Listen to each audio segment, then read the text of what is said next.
there, dear viewer, and welcome back to Oblivion Class Restoration Project, where I pretend making a pure warrior in Skyrim can still be very interesting over 10 years after the game released.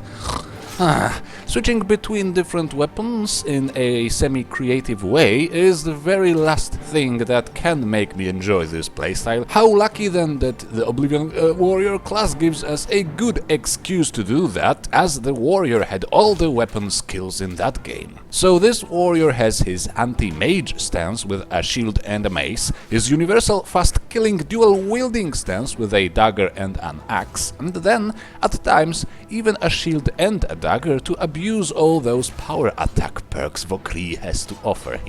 Speccing in this many different combat styles has its benefits, like for example that thing when you open combat with shield charging everyone to the ground and then switch to dual wielding to destroy them before they can even get up. He also uses one particular Summermyst enchantment which can help him slay even the beefiest of foes at a rather scary rate. More on that later. With a Morningstar Nord and Vokrii perks, we can become very resistant to power attacks and bashes, both in terms of damage and stagger, and completely immune to stagger with the shield raised. This turns us into a living defensive wall and can be quite satisfying, especially when people also bounce off your armor or are knocked prone when you interrupt their power attacks. Classic classes and Birthsigns were used to choose the warrior class, would you have guessed? This will give us a little bit of a buff to movement speed and stamina regeneration, as well as a unique class buff to health regeneration. For this very reason, Vanilla Ladystone could be a nice choice for this warrior, but in the end I opted for the Evenstar Warrior Stone. 10% buff to combat skill effectiveness is just enough to increase the damage output of our legendary weapons noticeably.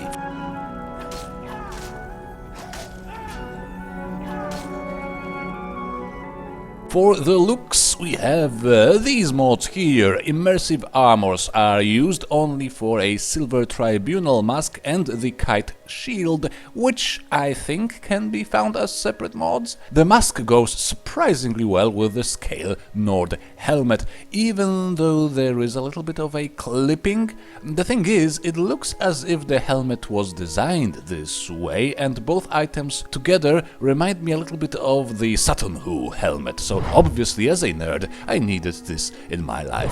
We also have a Noble Wolf Cloak from Winter is Coming. As I don't use honed metal for this build and we can't perk enchanting, the extra item slots were shamelessly enchanted for some extra edge on legendary difficulty. The attribute spread is 2 health per 1 stamina. 1 for 1 could also be a nice choice, especially that we get bonus damage from our stamina total, but I opted for some siphon stamina action and the ability to take more hits to the face. It will work both ways. The standing stone is the warrior and the race is a Nord. The main skills are one-handed heavy armor block and smithing. High but perkless enchanting will help us survive the legendary difficulty and provide some much needed perk points to unlock all those combat styles. In one-handed we just take everything except the sword perks. Yes, even the dagger perks. The class description does say unafraid of light weaponry, right? So I'm not afraid of light weaponry and I'm abusing the daggers. As I learned making my scout video, daggers are the most powerful weapons in Vokrii, most likely. Not only do they deal a lot of damage on power attacks, well, with one perk they can. Not only do they loop bonus damage you can trigger with a power attack, but they also work best with high-end power attack perks like Crater Maker and Disarming Slash.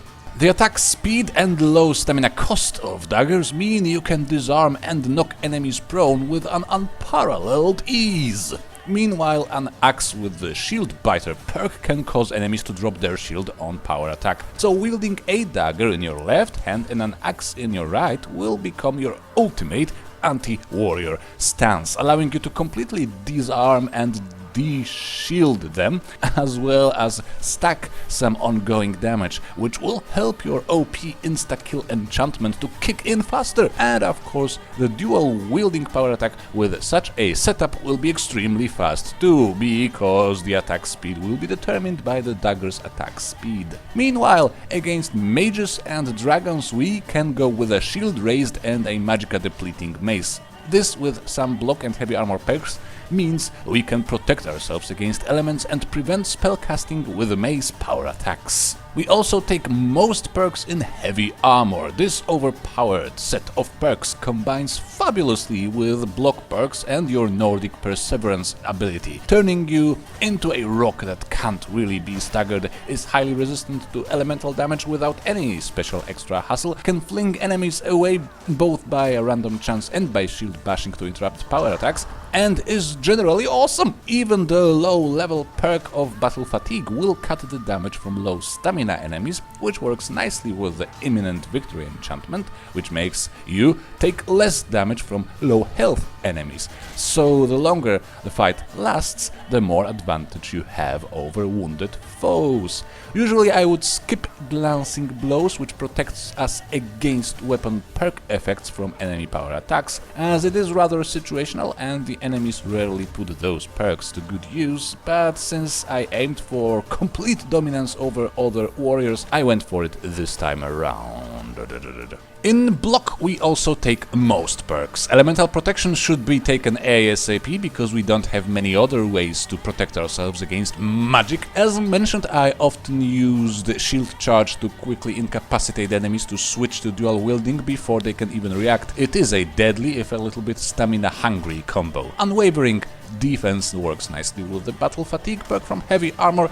Unwavering defense drains stamina from targets hitting your shield, and Battle Fatigue penalizes their damage output if they are low on stamina. It's a nice little loop, especially with the Siphon Stamina enchantment from Summermyst. Stoneheart will make you ignore all the Fusroda's high-level Draugr may wanna shout at you, which is just a perfect cherry on top of this disgusting cake of death. To craft our beautiful armor we need the steel smithing in the smithing skill, but since we still have a few perk points to spend before level 50 and most of our weapons are pre-enchanted generic loot, let's go all the way to Ebony Smithing and Arcane Blacksmith.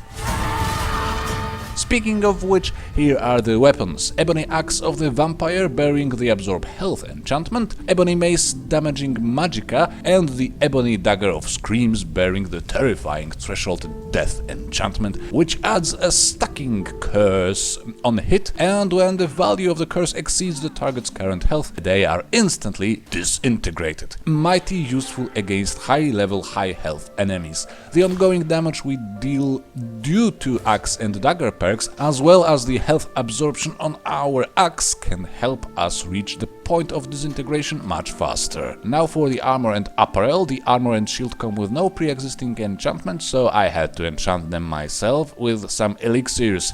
First we have two pre-enchanted items. We will not be able to make our own items of this quality.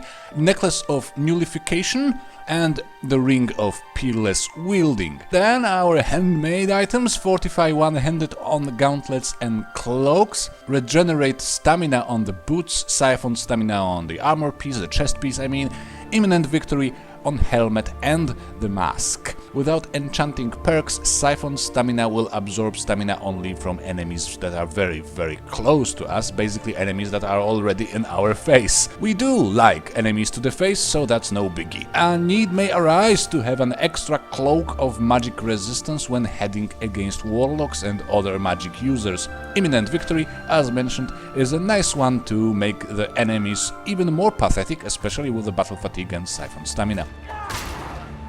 And there he is! A versatile warrior, absolutely wrecking other warriors and presenting significant challenge to mages, durable as insert a naughty word here, also quite fast for a tank, due to classic classes buff. You may consider worshipping Kinnareth in Wintersun, that could give us yet another little speed boost. Anyway, have fun, guys and girls. Leave a comment, leave a like, subscribe, and come back sometime for the final entry in the Oblivion class restoration project. Jeez, I feel a little bit nostalgic already. We will see each other again. Bye bye.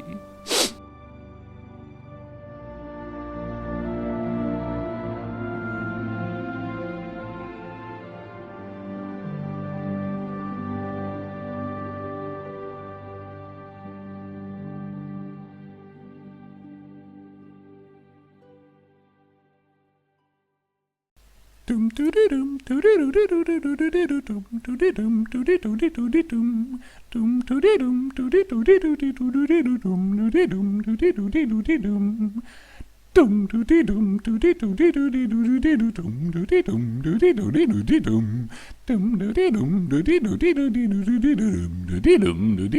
dum dum